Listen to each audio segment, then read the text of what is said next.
bi slabost nestala. Noge od željeza otpale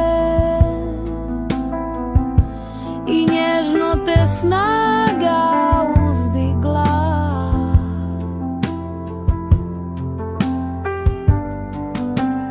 Tabani utrnuli kao da su po trnju hodali, u svaki zglob čavli pritišću, negdje se užareni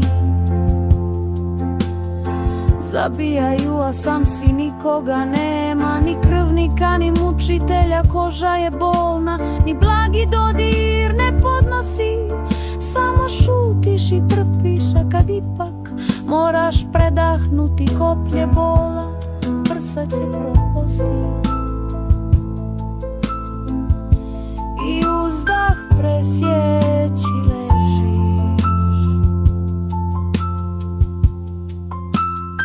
Ne možeš više, nadaš se, proći će mozak iscrpljen, kolaps bića, došao je postelja te dodiruje.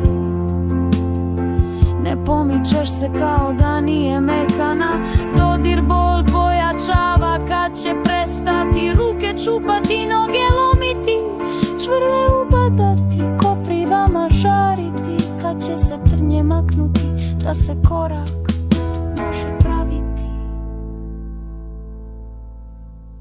Kad će prestati? Hoće li prestati? Osjećaj da tijelo gnije, da će se zubi sasuti i pluća od uzdaha raspasti, ali nakon patnje neshvatljive i sunce zna svanuti i nova osoba može ustati i nastaviti živjeti.